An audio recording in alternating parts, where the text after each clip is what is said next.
Olá, eu dou as boas-vindas a todos ao nosso curso de Direito Constitucional 1, certo? Ah, acredito que todos já estejam cadastrados na nossa sala virtual e nós vamos começar a tratar, dentro da ementa da disciplina, sobre a organização do Estado, certo?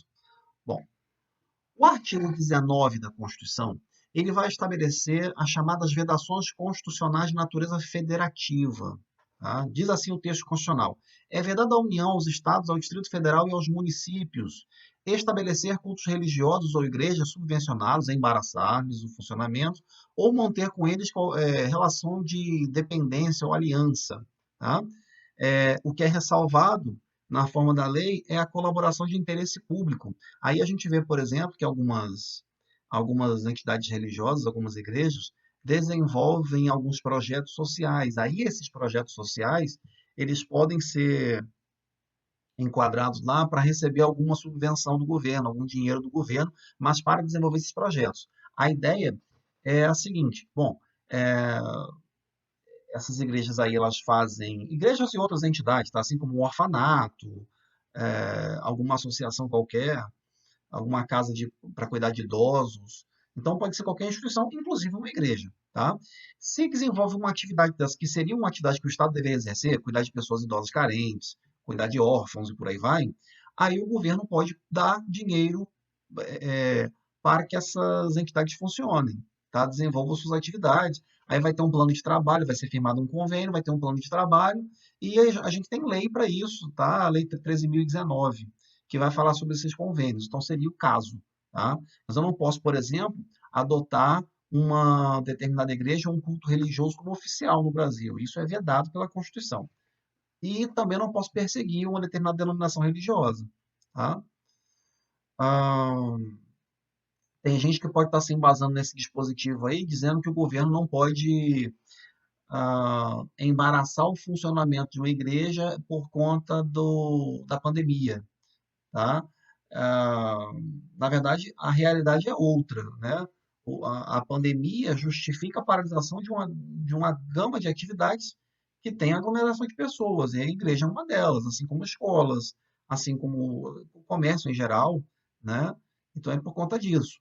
Não é por conta do culto religioso, essa não é a questão, tá? Tanto é que tem um monte de igrejas aí que está fazendo culto online. As pessoas estão em casa e estão transmitindo aí, fazendo live no Instagram, no YouTube, e a coisa está acontecendo, certo?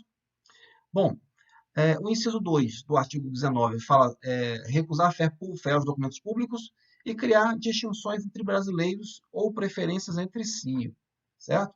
Bom, nós vamos começar a falar sobre a união. O que é a união? A união, ela pode ser vista sob dois aspectos. No âmbito interno, a união representa a administração pública federal, tá? Ela vai legislar, vai executar e gerenciar esses serviços públicos federais, em nível federal. Tá? E a União ela é sujeita de direitos e deveres, se submete às obrigações também, celebra contratos e tudo mais, é uma pessoa jurídica. No aspecto externo, essa União ela se transforma na República Federativa do Brasil, é o nosso país.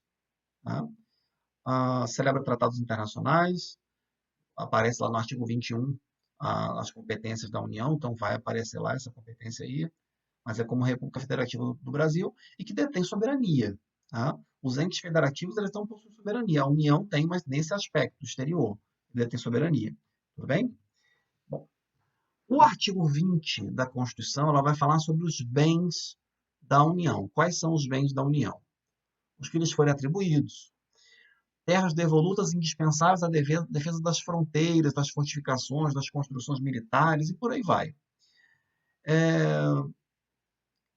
A gente tem que lembrar que as terras devolutas são aquelas terras que nunca tiveram dono, né?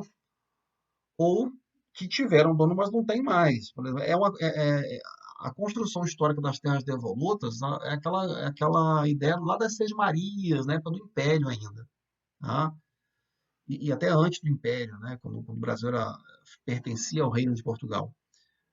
Foram entregues terras devolutas, terras a determinadas pessoas, e esses donatários eles não cumpriram aquilo que foi combinado com o governo português e eles perderam o seu direito. Aí a terra foi devolvida ao, à nação.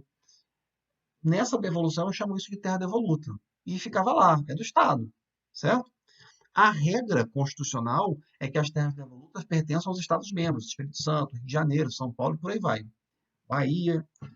Só que o inciso 20 ele vai falar assim, olha, é, é,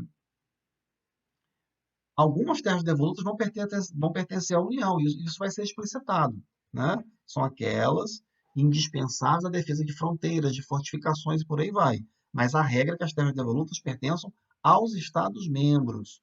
E aí nós temos lagos, rios, qualquer corrente de água que banhe mais de um Estado-membro, banhou mais de um Estado-membro. Um rio entre o Rio de Janeiro e o Espírito Santo pertence à União, e por aí vai, né? O Rio Doce, por exemplo, aqui no Espírito Santo, ele banha Minas Gerais e Espírito Santo, então é um rio que pertence à União, certo? E por aí vai. Depois vocês vão dar uma lida no artigo 20, é importante a leitura, certo?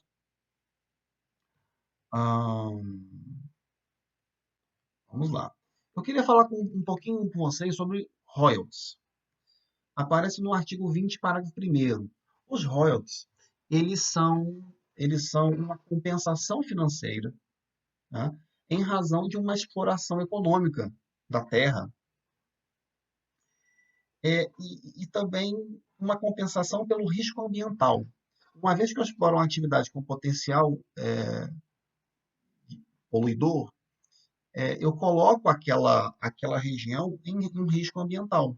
Então, os royalties, eles têm o objetivo também de compensar esse risco ambiental que aquela região ali se submete. Tá?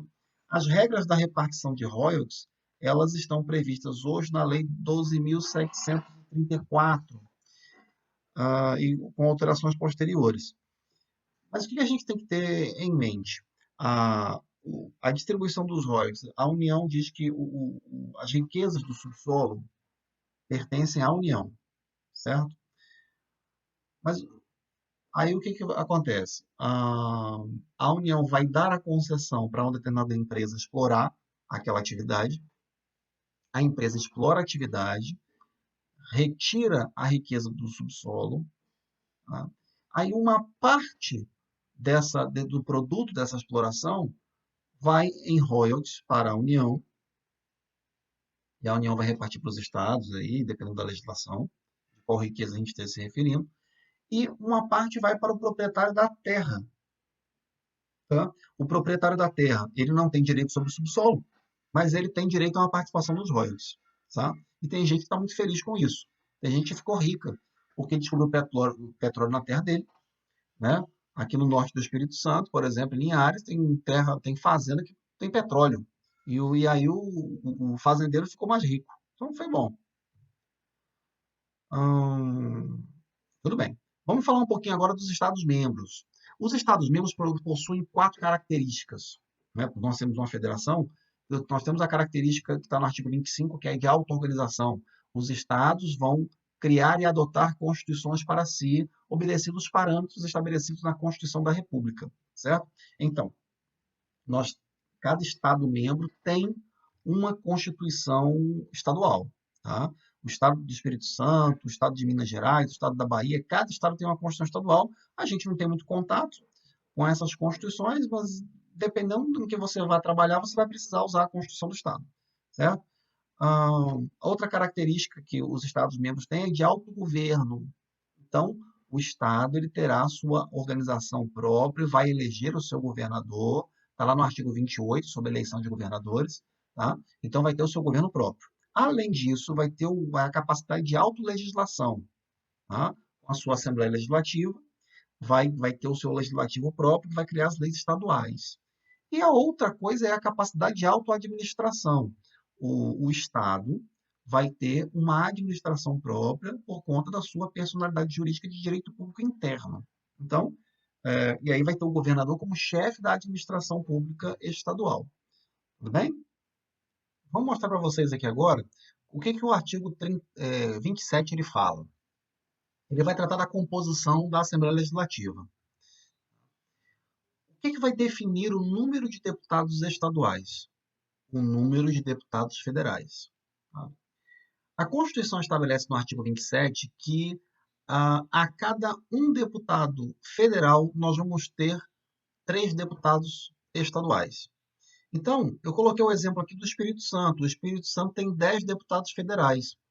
Quem vai definir isso é o TSE, vai ter a proporção da população, e em cada eleição é feita essa relação. Tá? Para o Espírito Santo, nós temos 10 deputados estaduais, federais. Então, multiplica por 3, nós chegamos a esse número aqui de 30 deputados estaduais para o Espírito Santo. Agora, a partir do momento que nós temos mais de 12, até 12 deputados, essa conta fecha, fica certinho. Tá? Então, a gente pode ter no máximo, para 12 deputados federais, nós vamos ter 36 deputados estaduais, tranquilo. Passou desse número de 12, a conta muda. Então, ela vai ser feita da seguinte forma. Eu chego até 12 deputados federais, eu chego ao número de 36. Tá? Depois disso, eu vou pegar o número total de deputados federais que eu tenho na Câmara, deputados federais, e subtrair o número de 12.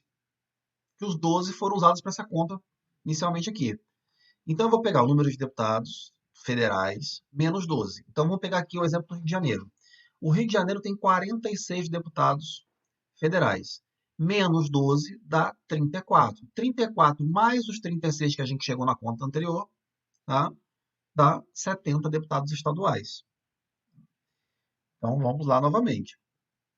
A gente pega 12 deputados vezes 3, 36 deputados. Temos esse número aqui, certo?